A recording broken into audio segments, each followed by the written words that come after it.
श्री स्वामी समर्थ. उद्या अधिक मास संपतोय. आजच ऐका.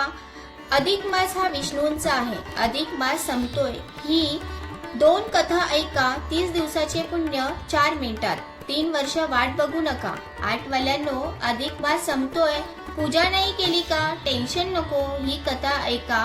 पूर्ण महिन्याचे पुण्य मिळेल. स्वामींची शपथ. अधिक मास 3 वर्षांनी येतो. यात एक पुण्य 100 पुण्यांबरोबर असते. पण आपल्याला वेळ नाही मिळाला. ऑफिस, घर, टेन्शन. आता काय करायचं? तर मग पहिली कथा ऐका. इंद्रदेवाला ब्रह्महत्येचं पाप लागलं. त्याला स्वर्ग सोडावा लागला. तेव्हा पृथ्वीवर राजा नहुष इंद्र झाला. पण सत्तेचा माज आला. त्याने सप्तर्षींना पालखी व्हायला लावली. सर्प सर्प म्हणत घाई केली. ऋषींनी शाप दिला, सर्प होशील. नहुष सर्प झाला. हजारो वर्ष झाडाला लटकत राहिला. शेवटी भीमाने त्याला वाचवलं. तेव्हा नहुषाने सांगितले, मी अधिक मासात दान व्रत केलं नाही म्हणून ही दशा. जो अधिक मासात विष्णूची कथा ऐकतो, गोरगरिबांना 8 मूठ तांदूळ देतो, त्याला माझ्यासारखी दशा येत नाही. उलट 100 पट पुण्य मिळते. अधिक मासात जे होत नाही ते या कथेने होतं. मग उपाय काय आहे? कथा ऐकली का? आता काम करा. कमेंट मध्ये ओम नमो भगवते वासुदेवाय लिहा. हा व्हिडिओ 8 जणांना पाठवा. उद्या 8 मूठ तांदूळ दान करा. झालं, संपूर्ण अधिक मास सुफळ. आता कथा दुसरी. अधिक मासात संपूर्ण महिन्याचे पुण्य मिळवून देणारी ही एक प्रसिद्ध व छोटी कथा म्हणजे तुलसी, शालिग्राम आणि एका साध्या भाविकाची कथा.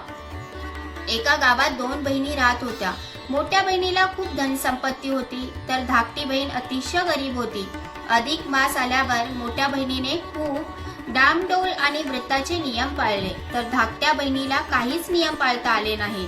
ती खूप दुःखी झाली. एका ऋषीच्या सांगण्यावरून तिने कोणतीही पूजा अर्चा न करता फक्त निस्वार्थ भावेने आणि श्रद्धेने देवाला शरण जाऊन शालिग्राम आणि तुळशीची पूजा केली.